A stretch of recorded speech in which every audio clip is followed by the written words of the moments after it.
Olá, amigos e amigas, bem-vindos a mais um vídeo do nosso canal Amigo de Penas e hoje nós vamos falar sobre a mudança no nome das mutações de calopsitas.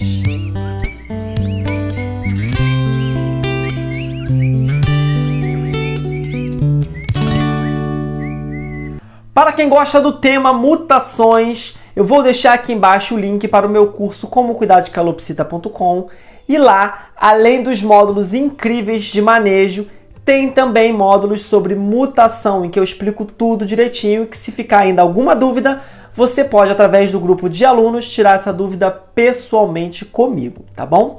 Então corre que a gente está com uma promoção, que é da Black Friday, com o cupom BLACK25 você ganha 25% de desconto, tá? Só faltam 7 dias para acabar essa promoção. Felipe, mas que história é essa de que os nomes das mutações de calopsitas vão mudar? Não vou aprofundar muito sobre o que é uma mutação, sobre como funciona, porque já tem nos vídeos de genética aqui do canal, então dá uma olhadinha lá na playlist Mutações, que a genética tá ali no meio, tá? O que a gente precisa saber só é que a mutação, ela é uma modificação espontânea de algum gene, que é o que ocorre da natureza naturalmente, tá? Não é provocado, se bem que algumas pessoas dizem que consegue provocar, mas ok. Geralmente não é provocado, e ela altera alguma coisa naquele indivíduo. No caso, as mutações de calopsita que a gente propaga, reproduz e tenta manter são as mutações de alteração de cor, de pena, tá? Basicamente. Então, todas as cores de calopsitas que você vê aí, que não são a calopsita, digamos, original, elas são mutações. O gene mudou quando aquele embrião era filhotinho. E isso acontece com todos os seres vivos, tá? Não é uma exclusividade das aves. Porém, dentro da família dos psitacídeos, tá? E imagino que de várias outras famílias também, as mutações, elas são similares, se não as mesmas. Ou seja, são os mesmos genes que se modificam e que geram uma alteração de cor. Ela se manifesta diferente de ave para ave, porque algumas aves têm capacidade de produzir a cor verde, por exemplo, azul, e outras não têm, tá? Então, cada ave tem a sua característica, mas o gene é o mesmo e a alteração do gene geralmente ela é a mesma. Por isso, quando surge uma mutação, por exemplo, lutino numa calopsita, existem outras aves com a mesma mutação lutino, que nada mais é do que uma espécie de albinismo, né? É um gene que não deixa a melanina se expressar. Ele inibe a melanina, que é a cor escura da ave, né? Que é o pigmento escuro. E os criadores, que geralmente criam mais de uma espécie de aves, né, e as organizações, elas gostam de padronizar. Porque organiza, né? A gente fica sabendo direitinho do que se trata aquele gene, como ele se manifesta, o que ele faz, se a gente chamar ele sempre pelo mesmo nome. Então, se você chamar uma calopsita de lutino, um ringneck de lutino, um papagaio, uma arara de lutino, você entende que aquele é uma alteração no gene que inibe a melanina, independente da ave que seja. E o que tem acontecido ao redor do mundo é que as mutações elas surgem de formas espontâneas, né? Como eu falei. Vamos usar o exemplo do lutino. Digamos que nasceu uma calopsita lutino lá nos Estados Unidos, e que já existem outros psitacídeos com essa mutação lutino. Essa mutação já apareceu em outros psitacídeos, mas aquele criador não sabe. Então ele pegou a calopsita amarela e falou: nossa, que legal, uma calopsita toda amarelinha. Vou chamar de mutação yellow, tá? Que é amarelo em inglês. E aí ele reproduz aquela ave e distribui ali pelo país, vende para o país a mutação yellow. Nasceu no criador dele, ele criou, ele começou a falar aquele nome. Já existe o lutino, mas ele não tem conhecimento, ninguém ensinou a ele, então ele foi propagando aquele nome. Quando a ave sai do país, veio para o Brasil, por exemplo, a gente trouxe a calopsita yellow dos Estados Unidos, que nasceu lá nos Estados Unidos essa mutação. Então veio para o Brasil, a gente vai chamar de amarelo, que é a tradução. E aí foi uma calopsita yellow também para a Holanda, mas a Holanda fala: peraí, mas essa mutação nada mais é do que o lutino, que a gente já tem aqui em outras aves, e que se expressou agora na calopsita, então a gente vai chamar também de lutino. E aí, gente, começam as diferenciações de nome. Nos Estados Unidos chama yellow, no Brasil chama amarelo, na Holanda chama lutino, em outro país chama outra coisa, e vai ficando uma bagunça. e você às vezes acha que existem várias mutações diferentes, quando na verdade se trata de uma mutação só, né? Com nomes diferentes dependendo do país ou da região. E aí esses nomes sempre estão sendo revistos pelas grandes organizações, nos países, etc. Geralmente essas organizações é que fazem a tradução dos nomes e que se enquadram dentro dos critérios deles. E eles tentam sempre dar essa organizada, tá? Nem sempre é a tempo, nem sempre é bem organizada, mas eles tentam dar essa organizada.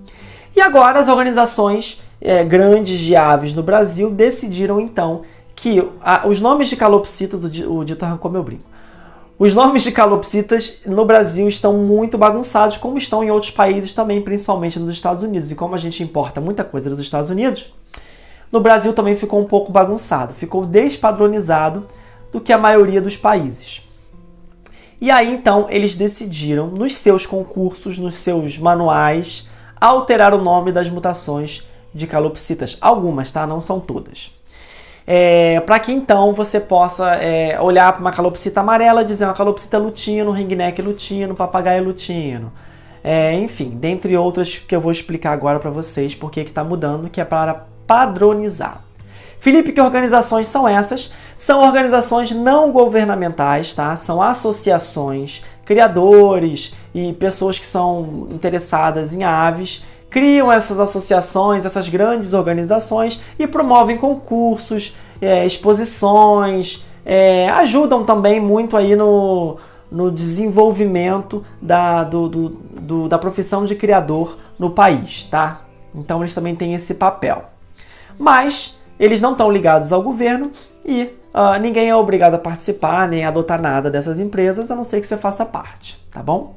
Agora é importante falar também que muitas dessas empresas dão suporte interessante para os criadores, como um cadastro, anilhas, informações e etc. Tá?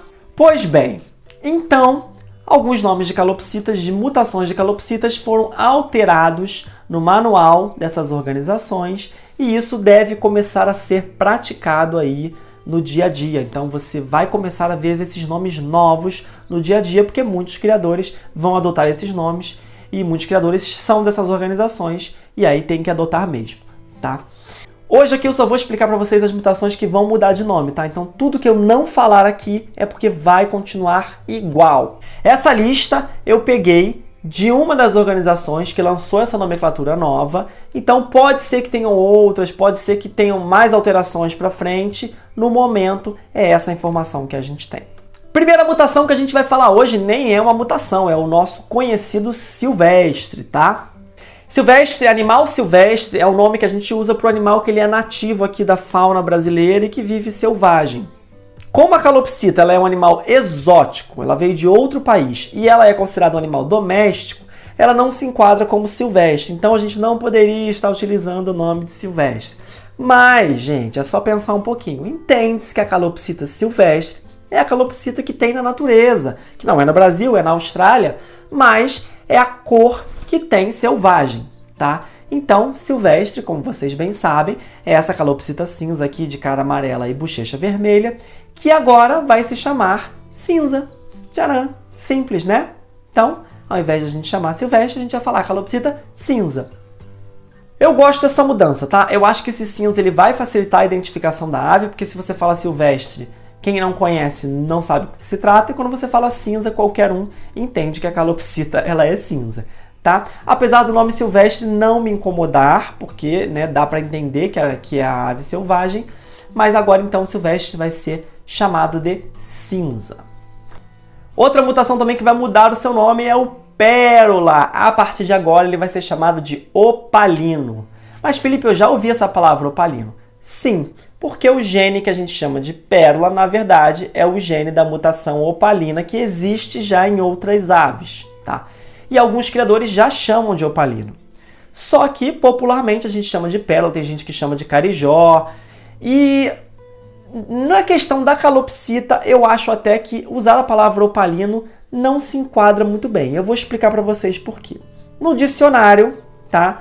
A palavra opalino significa o seguinte, que apresenta tonalidade leitosa, azulada e ou brilho, os reflexos irisantes da opala, né? Opala, no caso, é a pedra.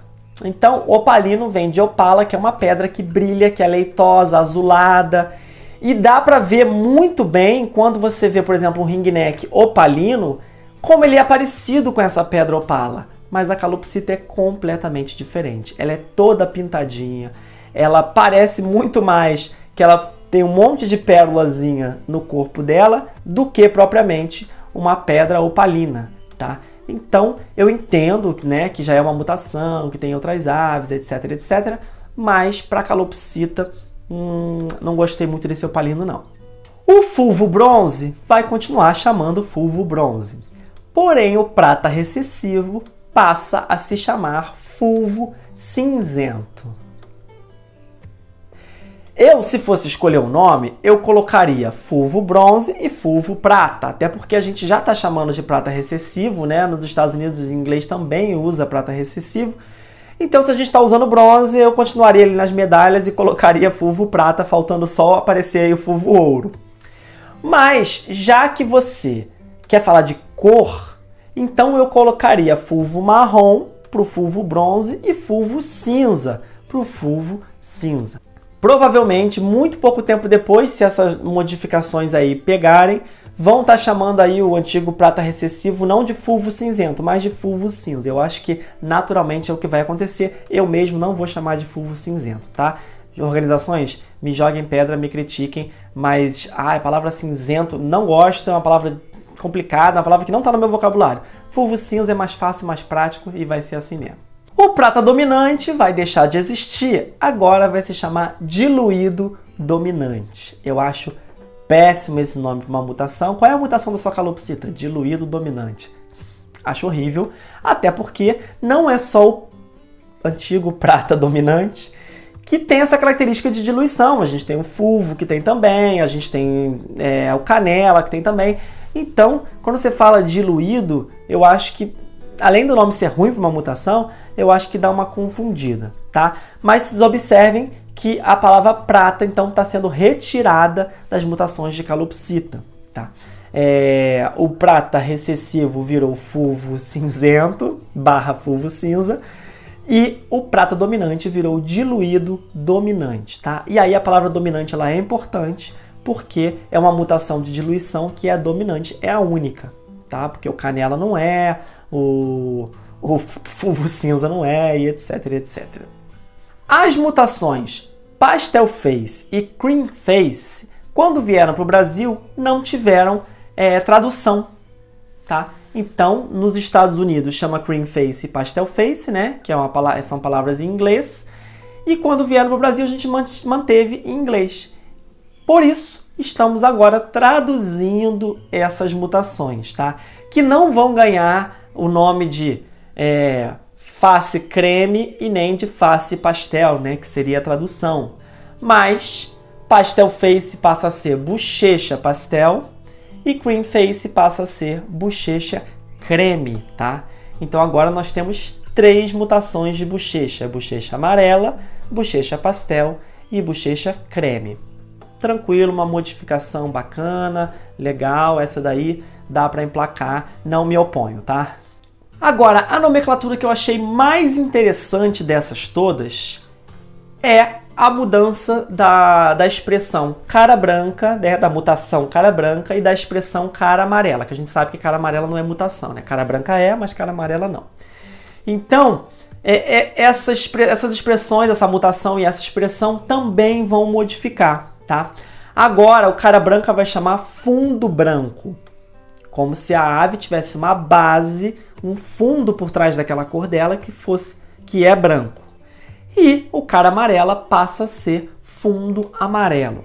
O que faz muito mais sentido, porque não é só a cara da ave que é amarela ou a cara da ave que é branca. É realmente o fundo da ave. E isso dá para ver muito bem no arlequim. Olha o dito, por exemplo. O dito é um cara branca. Mas por que ele é todo branco? Porque o fundo dele todo é branco. E quando bota no arlequim, ele mostra esse fundo branco bem visível, né? A mesma coisa com o fundo amarelo. Então essa alteração eu também gosto, vou tentar aplicar no meu vocabulário no dia a dia. A gente sabe que essas mudanças elas vêm para facilitar a nossa vida, agilizar o nosso trabalho, porque uma vez que você entende uma mutação, por exemplo, Arlequim de calopsita, você entende uma mutação Arlequim de outros psitacídeos também. Então isso, padronizar o nome, facilita a gente na identificação e criação de outras aves. Porém, a pergunta que fica no ar é, será que esses nomes vão pegar? Tantas mudanças assim de uma vez, será que o povo vai aceitar e vai adotar essa nova nomenclatura? Principalmente porque a quantidade de criadores associados, afiliados a essas organizações de aves, ele é muito pequeno comparado ao todo, tá? Porque a grande maioria esmagadora dos criadores do Brasil são amadores, não estão competindo, não estão afiliados, associados a nenhuma organização, tá? Então, para que esses nomes caiam aí na boca do povo, vai precisar fazer um trabalho de formiguinha, um trabalho de conscientização, um trabalho... E o povo tem que aceitar também, tá? Porque nem o pérola, muitas vezes, ele é aceito, as pessoas chamam de carijó em algumas regiões, né? Porque tem palavras regionais. Então, você tentar colocar fulvo cinzento, né, no Brasil inteiro, padronizar isso no Brasil inteiro, vai ser difícil e vai levar realmente um tempo, tá? Uma dica aí para as organizações, se é que alguém está me assistindo, é ensinar as novas gerações, tá? Hoje, a criança que tem 10, 12 anos, daqui a 5, 6 anos, ela vai se interessar em ser um criador de calopsitas. E se ela já aprender agora a nova nomenclatura, daqui a pouco o mundo todo, né, o Brasil todo, tá falando essa nomenclatura nova aí, tá bom?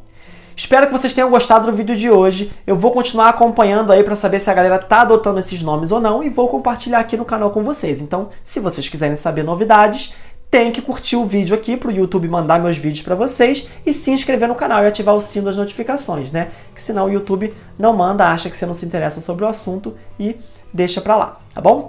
Muito obrigado e até a próxima.